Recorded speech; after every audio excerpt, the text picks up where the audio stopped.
What's good? It's your boy JayThat'sMe. We're going to get into TNA Impact from August the 14th, 2025. This was the go-home show to Emergence. We are going to go over predictions for Emergence. This was a very lackluster go-home show. Not really much of anything of any importance happened on this show. We do have some news and notes. I'm going to talk about that real quick. So apparently, TNA is going to be moving to Wednesdays. We don't know when, but that's still in the works. TNA is still looking for a TV deal. That hasn't come to fruition yet, but it should come to fruition by Bound for Glory. It seems like it's going to be their landing spot is probably going to either be the CW, A&E, or something like that, or maybe like Sci-Fi. But I can't wait for TNA to get their new TV deal. It's been long overdue for them to get off of Access TV. Also, Anthem is looking to actually sell TNA, and apparently WWE is trying to buy TNA. So it's kind of, in and out and kind of a little bit weird and iffy, but it is what it is. One thing I do like about, TNA, they are making changes. They have made a lot of changes ever since they got rid of Scott D'Amore earlier this year. They made a bunch of changes, and I'm happy for it. So we're going to get into TNA. We're going to get into Impact. So we kicked the show off. It was that's supposed to be the main event. But we start the show off with Moose. He was attacked by First Class and Trick Williams from behind. So then Eddie Edwards and the rest of the system, they go to the ring. They call out Trick Williams and First Class. They have a match, first match of the night. Trick Williams and Rich Swann, AJ Francis, they defeat the system. I don't care about this shit at all. It's not really that important. Who cares?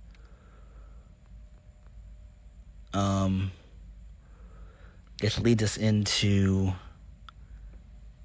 another tag match. This show was full of tag matches, really, which was insane. We had like four matches on the show that were tag matches, which is odd. So this leads us into Danny Luna and Indy Hartwell. They defeated Myla, Grace, and Harley Hudson. Match was super short. Didn't last for about 3 minutes. So Indy got the win via the Hurt Donut, which is weird. Post-match, Rosemary, she was in the crowd, and she missed Indy Hartwell in the face, which was kind of cool. The crowd was kind of into that a little bit. Then moving on from that, this leads us into Matt Cardona defeating John Skyler. Who cares? This match was like 2 minutes. Then Matt Cardona got beat up by the rest of Mustafa Ali's Order 4 Agent Zero. So, that's fine. So post-match, we go backstage. So Matt Cardona, he finds Tasha Steelz in the backstage area, and he demands a match with Mustafa Ali, and then she accepts it, so that's fine. So whatever.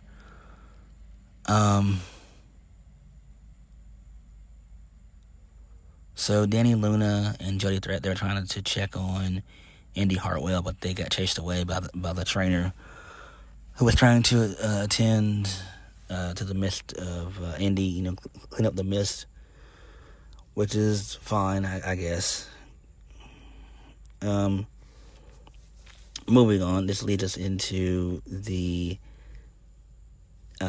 tag team sit-down turmoil, whatever it's called, and involved the Elegance brand, Em and Heather by Elegance, the Inspiration, aka Iconics, Zia Lee, and Zaya Brookside. and NXT's Fatal Influence, Fallon Henley and Jasmine Nix. Nobody really said nothing of any importance. They all insulted each other and everything else, saying that they were going to win and everything. A massive brawl ensued, and, it didn't matter, so who cares? Who cares about this shit?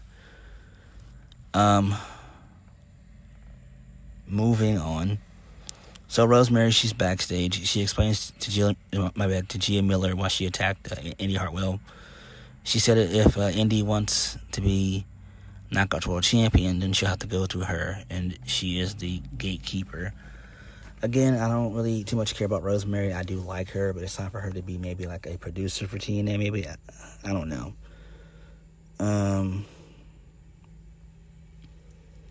So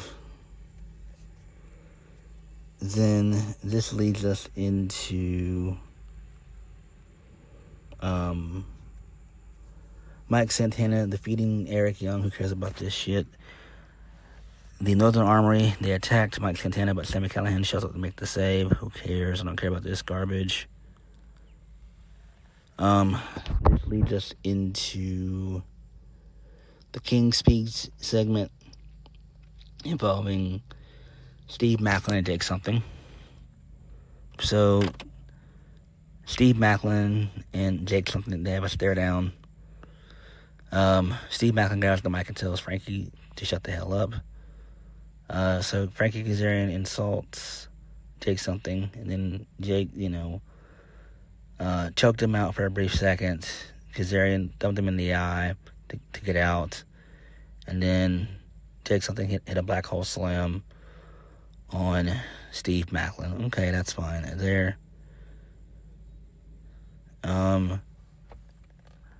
This leads us into Sami Callihan.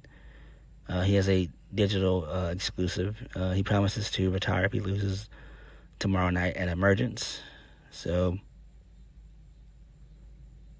Eddie Edwards, his sorry ass shows up, and he tells Sami Callihan that if it was going to be his last match, to leave it all in the ring tomorrow night. So I guess they're turning the system face, maybe. I don't know. I don't really care about this. Main event of the evening, it was a 6-man tag. Cedric Alexander and the Rascals, Zachary Winch and Myron Reed, they defeat the Hardys and Leon Slater. This match was about almost 20 minutes, so good stuff there. It was fun. Really cool spots there. So, towards the end of the match, it seems like Leon Slater was going to go for the cutter, but Cedric Alexander, he hit the lumbar check as a reversal when he got the 3 count. So that was pretty cool there. That makes sense. Maybe they could turn Cedric heel, but I don't think they will, if we're being honest. So it is what it is. So there is that.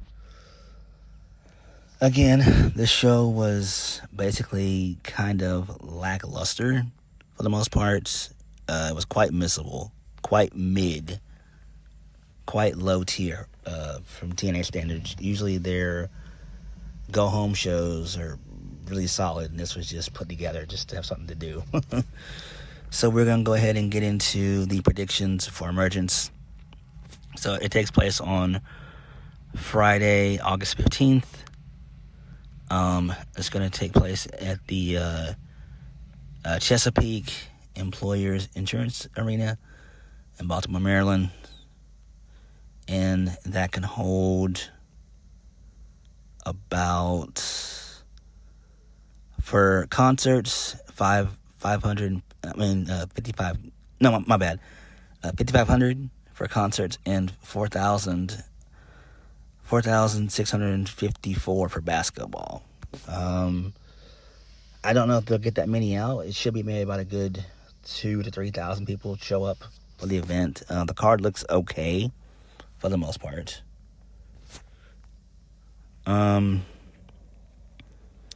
We have 10 matches on the card, which is weird. I don't know why they continue to do 10 matches, but usually it's just two matches on the pre-show and 8 matches on the main card, which is fine.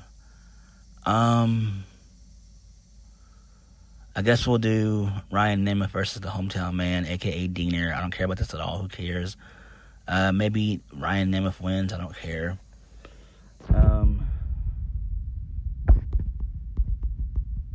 Next,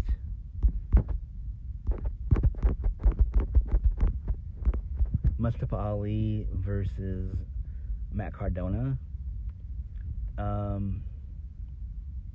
Mustafa Ali's going to get the win, obviously. It makes the most sense. Indy Hartwell versus Rosemary. Indy Hartwell. Steve Maclin versus Jake Something. It's no DQ, no countout for the TNA International Championship. Jake Something needs to win this. If TNA is going to push Jake Something, push him now. He needs it. If not, then he needs to go to NXT whenever his contract is up, because TNA continues to fuck over Jake Something. Jake Something is so damn good. He's great. I know he's early 30s, but still, he should still deserve a push. Like Jake Something is someone that can build. Someone that TNA can build their promotion around, and I'm being serious about that too. Moving on from that. The System, which is Eddie Edwards and Brian Myers, they're taking on First Class and Rich Swann. Featuring Eddie Francis and Rich Swann. First Class, I don't care about this. This will have to be on the pre-show, hopefully.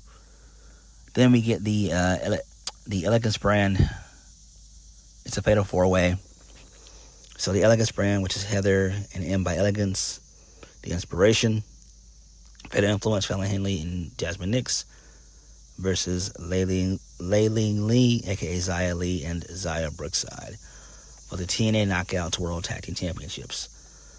The Elegance brands, they're going to obviously retain because they're going to be showing up on NXT this upcoming Tuesday. So why wouldn't they win here? Moving on.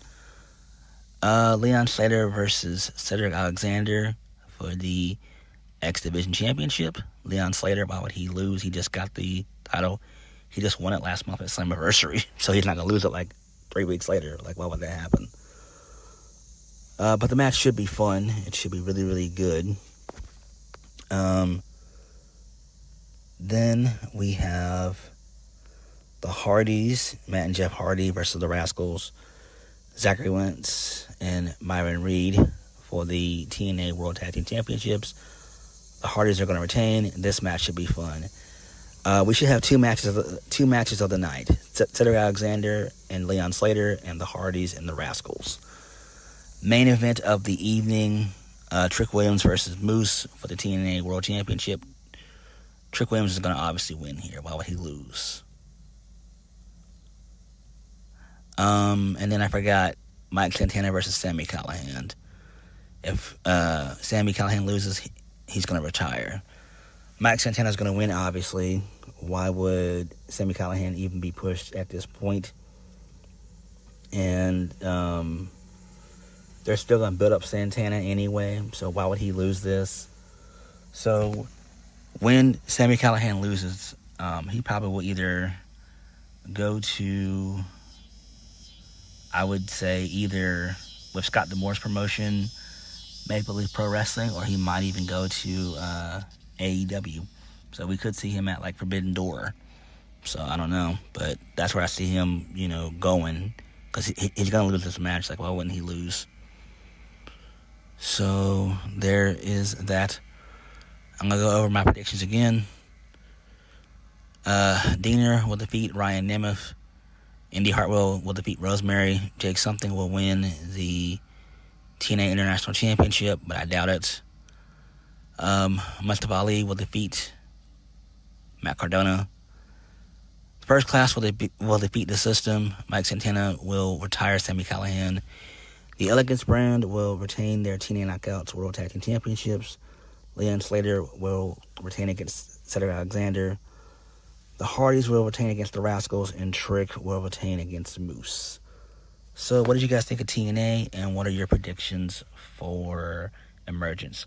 Like, comment, subscribe. Peace. you.